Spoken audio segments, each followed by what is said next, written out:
ஓம் ஸ்ரீ குருப்பியோ நம. ஸ்ரீ மகாபிரிவாஜரணம் மகாபிரிவாஜரணம் மகாபிரிவாஜரணம். இன்றைக்கி தெய்வத்தின் குரல் பாகம் 5 சங்கர சரிதம் என்ற தலைப்பில் பெரிவா சொல்கிறத மேலே வாசிக்கிறேன். இது பக்கம் 805 ஆரம்பிக்கிறது. கலியுகத்தில் நமது காலக்கணக்குகள் முன்னே சொன்னாற்போல் பூர்வ யுகங்களின் சமாச்சாரத்தை விட்டு விடுவோம். கலியுகத்தில் வந்த ராஜவம்சங்களை பற்றி முழு விவரமும் புராணங்களில் கொடுத்திருக்கிறது. ஒவ்வொரு ராஜாவையும் பேர் சொல்லி இத்தனை வருஷம் ஜீவித்தான் என்றும் வரிசையாக சொல்லியிருக்கிறது. இதில் நம்ப முடியாததாக எதுவும் இல்லை. விஸ்தாரமான இந்த தேசத்தில் போக்குவரத்து வசதிகள் குறைவாக இருந்த காலங்களிலே எழுதப்பட்டதால் ஒவ்வொரு பிரதேசத்தில் எழுதியவர்கள் இன்னொரு பிரதேசத்தை பற்றி சொல்லும்போது சில தவறுகள் நேர்ந்திருக்கும். அதனால் புஸ்தகங்களுக்கிடையே ஒன்றுக்கொன்று முரணாகும் தகவல் இருக்கும் தான். ஆனாலும் எல்லாவற்றையும் எடுத்து போட்டுக்கொண்டு டீப்பாக கம்பேரிட்டிவ் ஸ்டடி பண்ணினால் நிச்சயம் ஏகோபித்த முடிவுகளுக்கு வர முடியும். அப்படி பண்ண பொறுமை இல்லை. அடிப்படையில் உண்மை என்ற நம்பிக்கையே போய்விட்ட பின் என்ன பண்ணுவது? தினமும் சங்கல்பம் என்று வைதிக காரியத்திலும் செய்து வருகிறோம். என்றைக்கு இந்த பழக்கம் ஆரம்பித்தது என்றே சொல்ல முடியாதபடி அத்தனை பூர்வ காலத்திலிருந்து இந்த பரந்த தேசத்தின் அத்தனை இடங்களிலும் அன்றன்றும் இப்படி சங்கல்பம் சொல்லி வருகிறோம். அதிலே பிரம்மாவின் வயசிலிருந்து ஆரம்பித்து கலியுகத்துக்கு வந்து நடப்பு வருஷம் மாதம் திதி வரை ஒவ்வொரு நாளாக கூட்டி சொல்லி வந்திருக்கிறோம். இதிலே இந்த வருஷத்தை கலியுகப்படி 5064 என்றே காஷ்மீரத்திலிருந்து கன்னியாகுமரி வரை வித்தியாசமில்லாமல் சொல்கிறோம். நம்ப மாட்டேன் என்றால் எப்படி? ஆச்சாரியர்கள் கால விஷயமாக சிவரகசிய இதிகாசத்தில் சகஸ்திர வியாத் பரம் என்று சொல்லியிருக்கிறது. அப்படி என்றால் கலியில் 2000 வருஷத்துக்கு அப்புறம் என்று அர்த்தம். அப்புறம் கரெக்டாக எந்த வருஷம் என்று சொல்லவில்லை.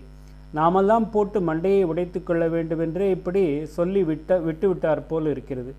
எப்படியும் கலியில் 3000 வருஷத்துக்கு முந்திதான் அவதாரம் என்று இதிலிருந்து ஆகிறது.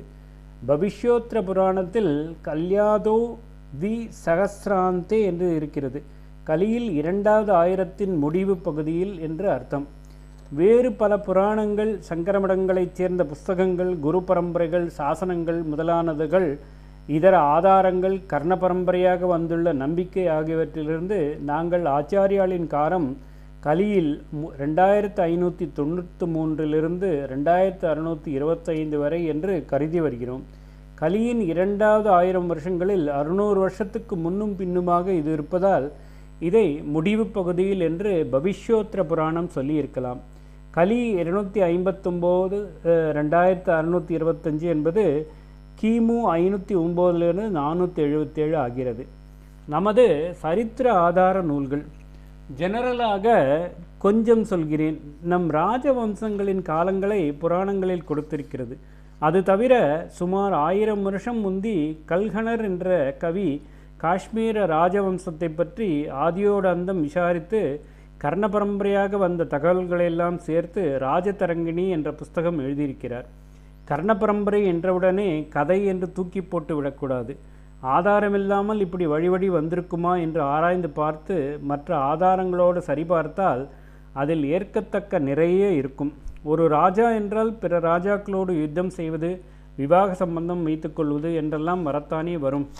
அதனால் காஷ்மீர வம்சாவளியை சொல்லிக்கொண்டு போகும் தரங்கிணி அந்தந்த காலங்களில் இந்தியாவில் இருந்து வந்த இதர ராஜாக்களையும் பற்றி தெரிவித்து விடுகிறது.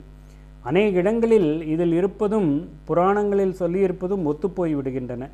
நேபாளத்தில் ஆதியிலிருந்து ஆட்சி நடத்தியவர்களை பற்றி வரிசைய வாரியாக காலம் சொல்லி ராஜவம்சாவளி என்று இருக்கிறது. கிரானிக்கல் ஆஃப் நேபாள் என்று இங்கிலீஷில் சொல்கிறார்கள். பண்டிட் பகவான் லால் இந்திராஜி என்பவர் ஒரு புத்த பிக்ஷுவிடமிருந்து இந்த வம்சாவளியை பெற்று பிரகாசப்படுத்தி இருக்கிறார். மகாபாரத காலத்தில் இருந்து அதில் ராஜாக்களின் பெயர்களும் காலங்களும் கொடுத்திருக்கிறது. அதிலிருந்தும் நம் சரித்திர புருஷர்களின் காலத்தை பற்றி அறிய முடிகிறது. புராணம் முதலான மற்ற சோர்ஸுகளிலிருந்தும் நாம் பெறும் தகவல்களில் பல இதோடு ஆச்சரியமாக ஒத்துப்போகிறது. லங்கையில் மகாவம்சம் என்ற ஒரு புஸ்தகம் குறைந்தபட்சம் 1500 வருஷத்துக்கு முற்பட்டது. அந்த தேசத்தில் பௌத்த மதத்தின் வரலாறு என்ன என்று அது தெரிவிக்கிறது. இந்து புஸ்தகங்களை விட பௌத்த புஸ்தகங்களுக்கு சத்தியத்துவம் ஜாஸ்தி என்று காட்டுவது ரிசர்ச்காரர்களின் வழக்கம். அதனால் அவர்களும் மகாவம்சத்தை பெரும்பாலும் நம்பலாம் என்கிறார்கள். ராஜாவின் ஆதரவு அல்லது அனாதரவிலே மத வளர்ச்சி அல்லது நலிவு ஏற்பட்டிருப்பதால் மகாவம்சம் ராஜவம்சங்களை பற்றியும் தெரிவித்து விடுகிறது. ஆதியில் இந்தியாவினாலேயே லங்கையின் சமய கலாச்சாரம் அரசியல் வாழ்வு எல்லாம் ஏற்பட்டு அப்புறம் சண்டை சிநேகிதம் என்ற 2 விதத்திலும் இந்த 2 நாடுகளும் சம்பந்தப்பட்டிருப்பதால் இதிலேயும் நம்முடைய தேசத்தவர்களை பற்றிய கால விவரங்கள் வருகின்றன. ஓம் ஸ்ரீ குருப்யோ நமஹ. ஸ்ரீ மகாபரிவாஜனம் மகாபரிவாஜனம் மகாபரிவாஜனம்.